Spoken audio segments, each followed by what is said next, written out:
메시지는 비유가 큰 부분을 차지하고 있습니다.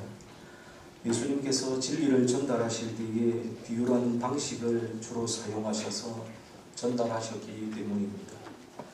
예수님께서 비유로 가르치신 이유가 마태복음 13장 10절에서 13절에 보면 나오는데, 비유는 사람들이 쉽게 이해할 수 있기 때문이고 자기를 정죄하고자 하는 원수들에게 진리를 가리기 위해서라고 알려주고 있습니다. 그런데 공관복음서에 나타나는 비유의 분포를 보면 크게 네 가지 경우로 나눌 수가 있습니다. 첫 번째는 이 공관복음서 세 권 모두에 나타나는 그러한 비유입니다. 씨 뿌리는 자의 비유, 겨자씨 비유가 바로 여기에 속합니다. 두 번째로는 마태복음과 누가복음에만 나오는 그러한 비유들도 있습니다. 누룩 비유와 혼인잔치 비유가 바로 그러한 비유입니다.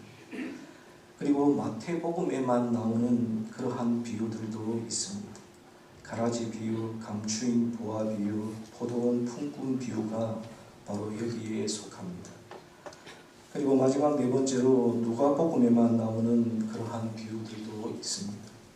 선한 사마리아인의 비유, 어리석은 부자의 비유, 이른 동전의 비유, 탕자의 비유가 바로 여기에 속합니다. 이처럼 공관복음서에는 많은 종류의 또 많은 비유들이 나오고 있습니다. 그런데 복음서에 나오는 많은 비유들 중에는 누구나가 다 아는 정말 유명한 비유들이 있는데, 대표적인 비유가 바로 오늘 저희들이 함께 읽은 이 이른 양 비유입니다. 이른 양 비유는 우리가 잘 아시다시피 누가복음 15장에 나오고 있습니다.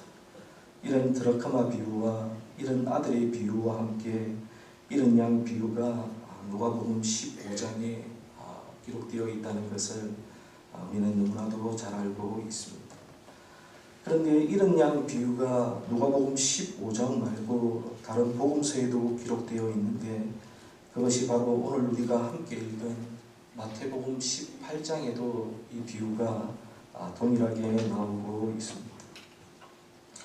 마태복음 18장과 누가복음 15장의 이른 양 비유는 한두 가지의 차이점을 발견할 수 있지만, 두 복음서에 기록된 이른 양의 비유의 기본적인 내용은 별 차이가 없습니다. 양이 100마리가 있는데 목자가 양 한 마리를 잃어버렸고 그것을 찾았을 때에 기뻐했다라는 이러한 내용에는 큰 차이가 없다는 것을 우리가 발견할 수 있습니다. 이렇듯 두 이른 양 비유의 내용이 같기 때문에 많은 사람들이 두 비유를 같은 관점에서 읽고 같은 교훈을 끌어냅니다. 사람들은 아주 자연스럽게 누가복음의 이른 양 비유를 읽는 관점으로 마태복음의 이른 양 비유를 읽습니다. 그렇게 해서 마태복음에서 나타나는 이 비유에서 끌어내는 교훈은 무엇입니까? 그것은 하나님은 죄인들이 회개하고 돌아오는 것을 기뻐하시는 분이므로 우리도 죄인들이 하나님께 돌아오도록 열심히 전도해야 한다라는 것입니다. 그런데 여러분, 정말 그러한 교훈일까요? 정말 그러한 메시지일까요? 결론적으로 말하면 마태복음에 나오는 이른 양 비유가 주는 교훈은 누가복음이 주는 그 교훈과 같지 않습니다. 왜냐하면 이 비유를 주시는 대상, 즉 청중과 상황과 문맥이 서로 다르기 때문입니다. 오늘 본문 말씀 1절에 보시면, 저희들이 함께 읽지는 않았지만 1절에 보시면 마태복음의 이른 양 비유는 예수님의 제자들이 이 비유의 청중이라는 것을 알 수가 있고, 이 비유가 주어진 상황은 제자들이 예수님께 나와서 천국에서 누가 크냐라고 질문을 하는 그러한 상황이라는 것을 우리는 잘 알 수가 있습니다. 그러자 예수님께서는 한 어린아이를 그들 가운데 세우시고, 누구든지 이 어린아이와 같이 자기를 낮추는 사람이 천국에서 큰 자라고 말씀하십니다.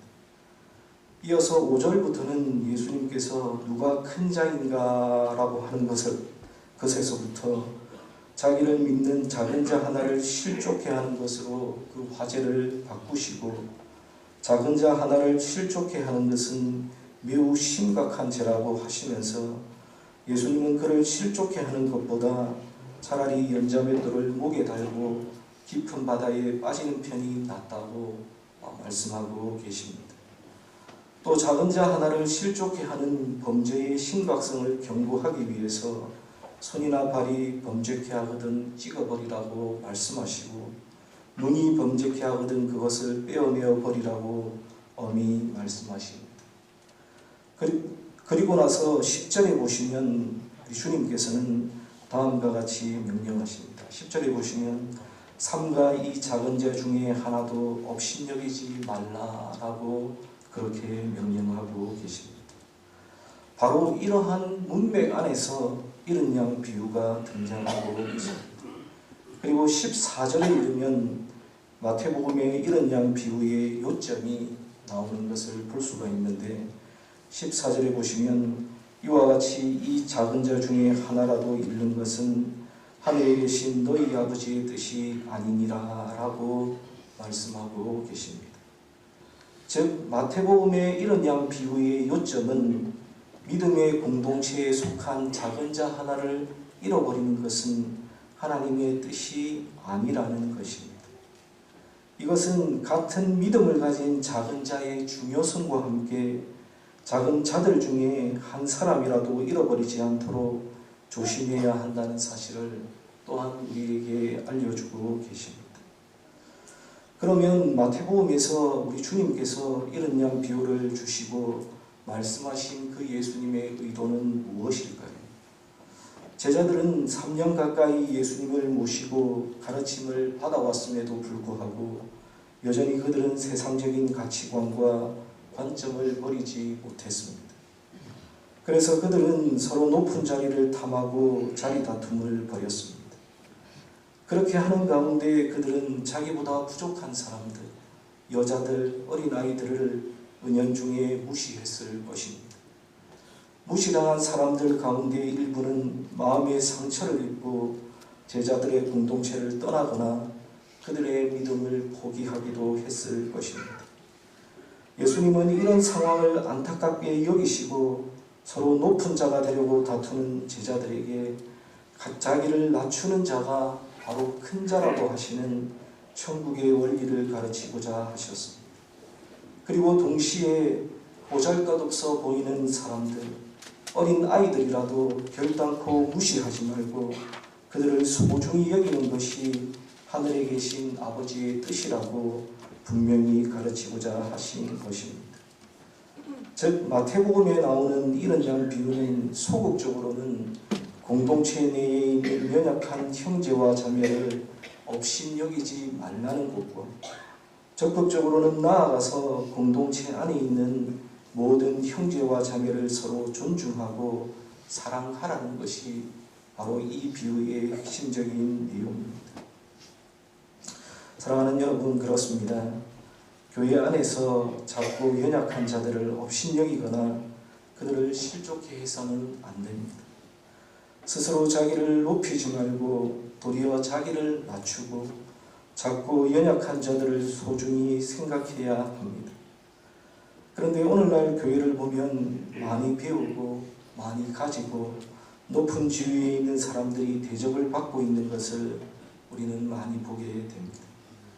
심지어 자기를 낮추는 자가 곧 높은 자라고 하는 천국의 원리들도 내팽개치고 높은 자리를 얻기 위해서 노력하는 그러한 지도자들과 성도들도 많이 있습니다. 그러한 가운데 어린 자들, 가진 것이 없고 배우지 못한 자들, 장애를 가진 자들, 사회적 지위가 낮은 사람들은 무시를 당하고 소외를 당하게 됩니다. 작은 자, 연약한 자들이 상처를 받고 아픔을 겪고 있는 것입니다. 그리고 그런 사람들 가운데 일부는 시험에 들어서 교회를 떠나기도 합니다. 이렇게 작은 자들, 연약한 자들을 돌보지 않고 힘있고 능력 있는 이들을 가까이 하면서 자리 다툼에 골몰하는 하나님의 백성들을 하나님께서는 어떻게 보시겠습니까? 오늘날 우리는 자기를 낮추는 자가 곧 천국에서 큰 자라는 예수님의 가르침을 회복하고 교회 안에 있는 작은 자, 연약한 자들을 소중히 여겨야 합니다. 그들이 상처를 입고 교회를 떠나는 일이 없도록 작은 자들을 배려하고 잘 돌보아야 하겠습니다. 먼저 바라기는 우리 삼문교회 공동체 안에는 서로 존중하고 사랑하는 그러한 은혜가 있는 그러한 공동체가 다 되기를 주님의 이름으로 간절히 축원합니다. 여러분, 우리 삼문교회 안에서는 자꾸 연약하다고 소외받고 아파하고 상처받고 그래서 교회를 떠나는 그러한 지체들이 없도록 여러분 간절히 축원합니다. 그러면 왜 공동체 내에 있는 형제와 자매를 우리가 용납하며 사랑해야 합니까?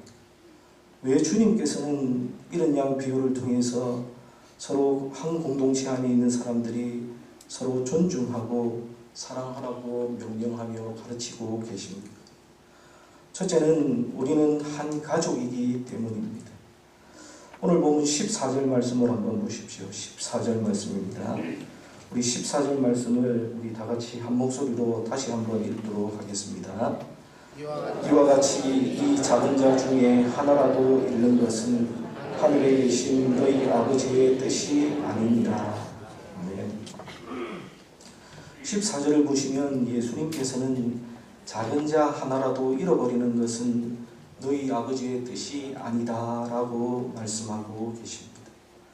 그런데 여기에서 예수님께서 제자들에게 교훈하시면서 하나님이라고 해도 될 것을 굳이 하늘에 계신 너희 아버지라고 표현하고 계십니다. 여러분, 이것이 의미하는 바가 무엇입니까? 그것은 교회라는 공동체는 하나님을 아버지로 모신 하나님의 가족이며 우리는 모두가 한 형제요 자매라는 의미가 바로 이 말씀 속에는 포함되어 있습니다. 그리고 우리가 서로 용납하며 사랑해야 하는 이유는 바로 교회는 하나님께서 예수님의 보혈로 새롭게 맺어주신 가족이기 때문입니다. 그러므로 우리가 주 안에서 서로 용납하며 서로 사랑해야 하는 것입니다. 제가 좋아하는 책 중에 필립 얀시가 쓴 교회의 나의 고민 나의 사랑이라는 그 책에 보면 아돌푸스라고 하는 이 필립 얀시가 다니던 시카고에 있던 한 교회의 한 청년에 대한 이야기가 나옵니다. 이 아돌푸스라는 청년은 흑인이었으며 월남전 참전 용사였고 그의 두 눈은 언제나 공포와 분노로 일거렸습니다. 그는 직장을 잡으면 며칠을 못 견디고 쫓겨났으며 분노와 광태가 심해서 종종 시설에 수용되기도 했습니다. 그래서 그는 이러한 문제 때문에 정기적으로 약을 복용해야 하는 그러한 청년이었습니다.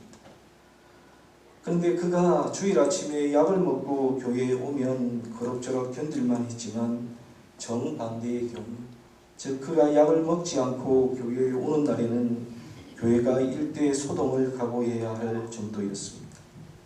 예를 들면 그는 맨 뒷좌석에 앉아 있다가 갑자기 일어나서는 장애물을 다 넘듯이 교회의 의자들을 껑충껑충 건너뛰며 강대상 앞으로 돌진을 하기도 했고, 교인들이 모두 엄숙히 찬송가를 부를 때에 자기 혼자 두 손을 치켜들고 손가락이나 팔뚝으로 섬기 모양을 만들어 흔들기도 했고, 또 설교 시간에는 아예 헤드폰을 끼고 흑인 유행가를 듣기도 했습니다.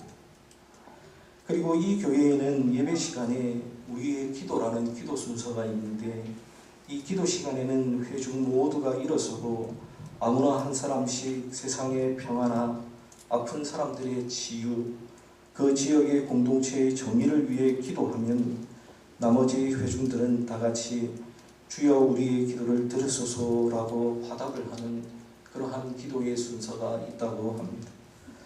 그런데 아돌푸스는 우리의 기도 시간에 일어나서 기도하기를 주여 휘트니 휴스턴 같이 노래 잘하고 몸매 좋은 가수를 창조해 주시니 감사합니다 라고 기도를 하기도 했고, 또 어떤 때는 자기 교회의 모든 백인들에게 천벌을 내려달라고 기도를 하기도 했습니다. 이런 기도가 나오면 회중들은 불편한 침묵으로 대응할 수밖에 없었습니다.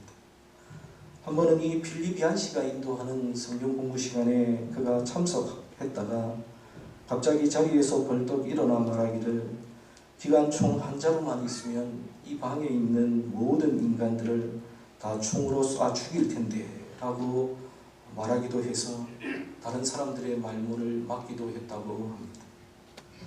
그럼에도 불구하고 이 아돌푸스가 차비가 없을 때에는 2시간을 걸어서 교회에 온다는 것을 알고는 몇몇 교인들이 그를 차로 태우러 가기 시작했고 또 몇몇은 그를 초대해 저녁을 해 먹이기도 했고 해마다 성탄절이 돌아오면 교회의 부교육자들이 그를 자신의 집으로 초대해서 성탄절을 함께 지내기도 했습니다.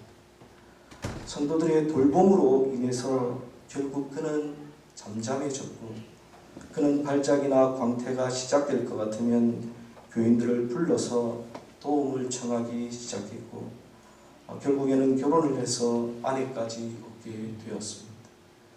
그리고 세 차례의 시도 끝에 교회의 정식 멤버가 되었습니다. 이러한 이 청년의 이야기를 소개하고 난 필리비안 씨는 그 책에서 다음과 같이 적고 있습니다. 은혜와 사랑이란 이와 같다. 받을 만한 자격이 없는 사람에게 오는 것. 그리고 내 생각엔 아돌푸스야말로 은혜와 사랑을 받은 자의 구체적인 사례였다. 생애 어느 한순간도 그는 러셀 교회 교우들이 보여준 관심과 격려 같은 것을 받아본 바가 없었다. 가족도 없었다. 일도 없었다. 뜨내기처럼 배회했다. 세상에서 교회만이 그를 뜨내기가 아닌 든든한 식구로 받아들였다. 교회는 그를 포기하지 않았다. 기회를 한 번 더 줬다. 주고 또 주며 길이 참았다. 하나님의 은혜와 사랑을 받아 누린 그리스도인들이 그것을 다시 아돌푸스에게 베풀었으며 이 다함이 없는 은혜로 하나님께서 얼마나 오래 참으시며 나 같은 사람들을 사랑하시는지를 보았다. 양 씨가 다니던 이 교회는 이 아돌푸스라고 하는 이 청년을 용납했고 사랑으로 돌보고 섬겼습니다. 단지 동정을 베푼 것이 아니라 온 마음으로 그를 보살피고 그를 사랑했습니다. 여러분 왜 그랬을까요? 필리비안 씨가 쓴 이 책에도 나오듯이 그를 한 가족으로 생각했기 때문입니다. 사랑하는 여러분, 우리가 왜 서로 용납하고 서로 사랑해야 합니까?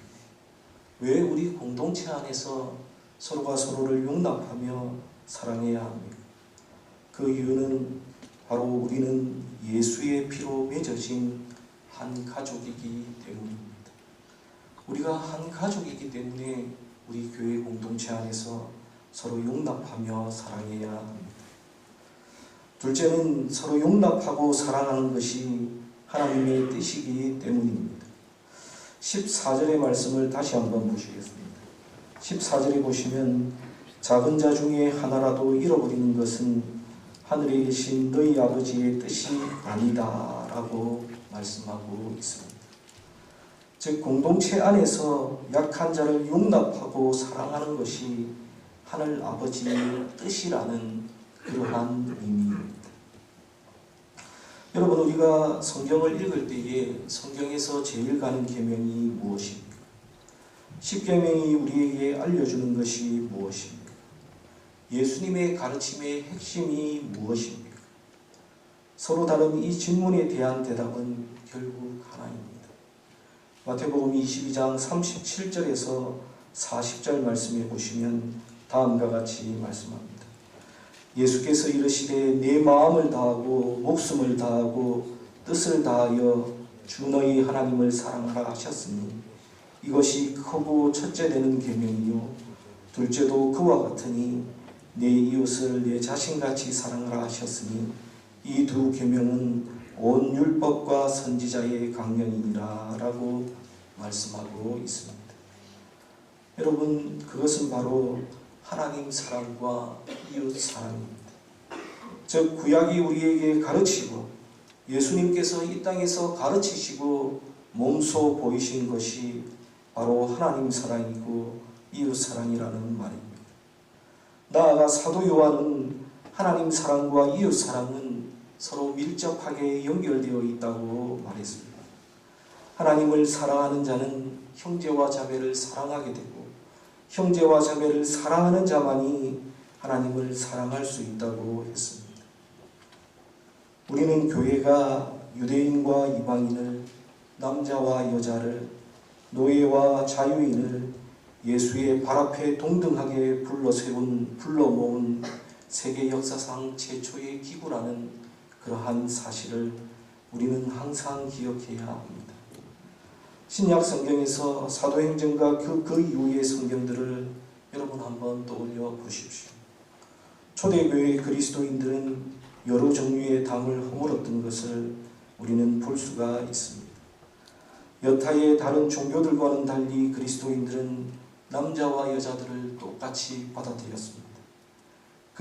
그리스인들은 공공의 모임에서 노예들을 배제했지만 그리스도인들은 그들을 받아들였습니다.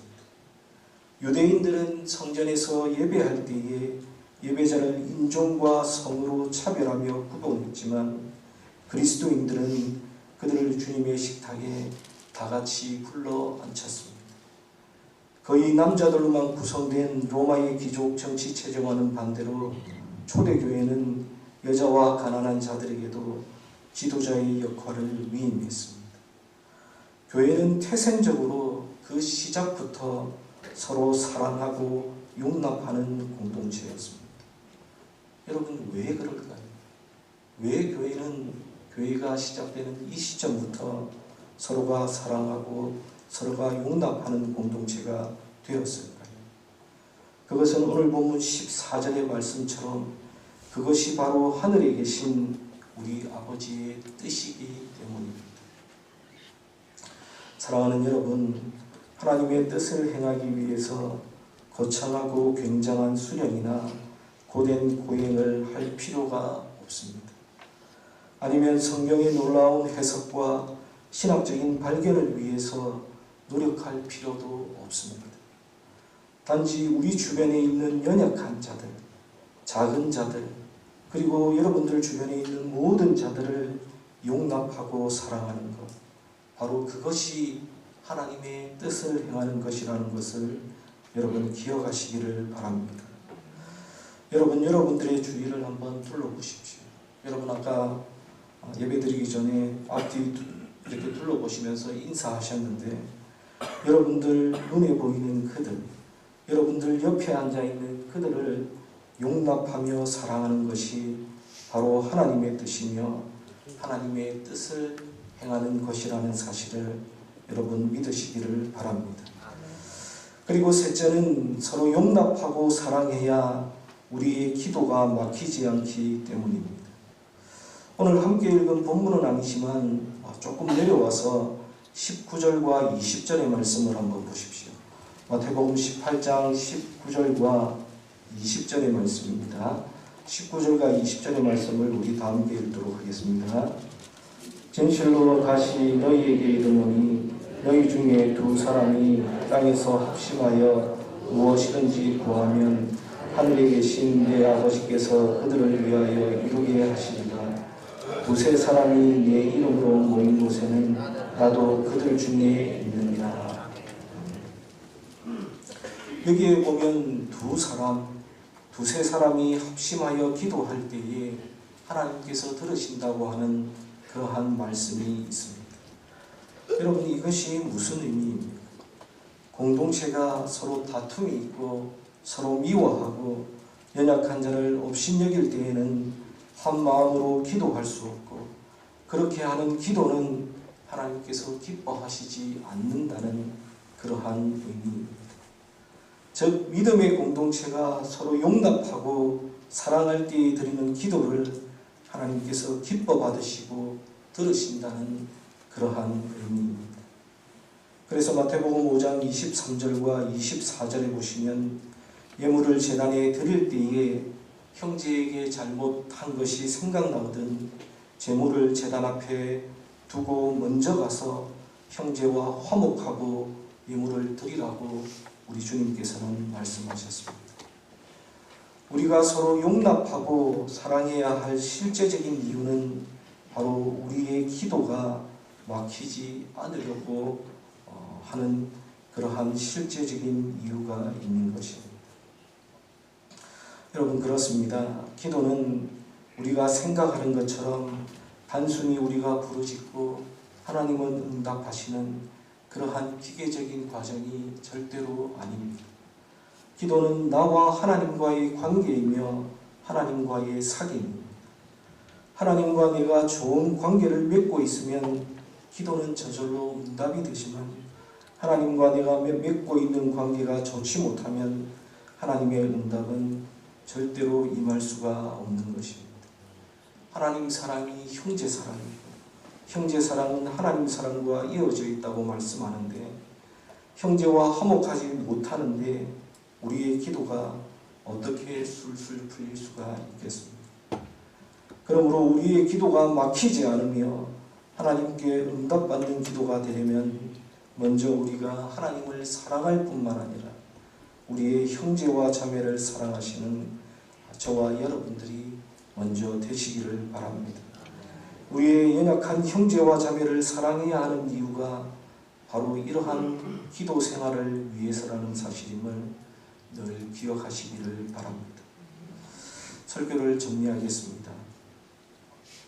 오늘은 교회가 설립된 지 78주년이 되는 그러한 날입니다. 여러분, 우리 공동체가, 우리 이 교회가 여러분 어떤 교회가 되었으면 좋겠습니다. 여러분들은 우리 산문교회가 어떠한 교회가 되기를 바라십니다. 저는 우리 교회가, 우리 산문의 공동체가 먼저 우리 안에서 서로 용납하고 서로 존중하며 사랑하는 그러한 교회 공동체가 되기를 간절히 바랍니다. 여러분, 우리가 사랑해야 하는 이유는 바로 우리가 한 가족이기 때문이고 우리가 사랑하는 것이 우리를 구원하신 하늘 아버지의 뜻이기 때문이고 또 우리가 용납하고 사랑해야 우리의 기도, 하나님과의 관계가 뚫리기 때문입니다. 즉 우리 교회가 이렇게 부흥하며 성장하며 자라갈 수 있기 위해서는 우리 안에 서로 용납하고 존중하며 사랑하는 것이 필요합니다. 필립 얀시가 자신의 책에서 교회에 대해서 정의한 것을 저는 아주 좋아합니다. 필립 얀시는 이 교회를 자신의 책에서 다음과 같이 정의했습니다.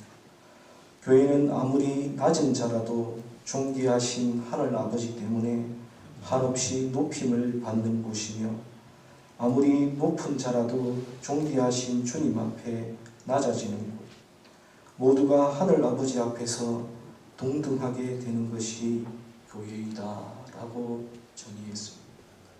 여러분, 교회라는 곳이 어떤 곳입니까?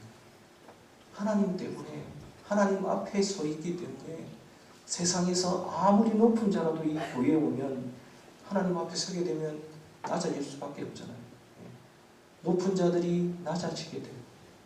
아무리 낮은 자라도 하나님 앞에 서 있기 때문에 교회에 오게 되면 그들이 높임을 받고 존중을 받게 되는 거예요.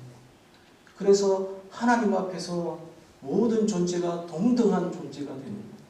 그리고 동등한 존재가 되어서 서로 사랑하며 하나님을 예배하는 곳, 그곳이 바로 교회다라고 그는 정의했습니다. 사랑하는 여러분, 저는 정말로 우리 교회가 이런 교회가 되기를 바랍니다. 그리고 새벽마다 기도합니다. 서로 하나가 되어서 서로 소외받고 상처받고 아파하는 그러한 사람들이 없이 서로 하나 되어서 서로 사랑하면서 사랑의 공동체가 되어서 하나님의 나라를 이루어가는 그러한 교회가 되도록 저는 날마다 기도하고 있고 여기에 계신 모든 분들도 기도하고 있으리라 믿습니다. 사랑하는 여러분, 우리 산문교회 공동체가, 우리 산문교회가 서로 용납하며 서로 존중하고 서로 사랑하는 그러한 사랑의 공동체가 다 되기를 주님의 이름으로 간절히 축원합니다. 우리 다 함께 기도하겠습니다. 참 좋으신 아버지 하나님,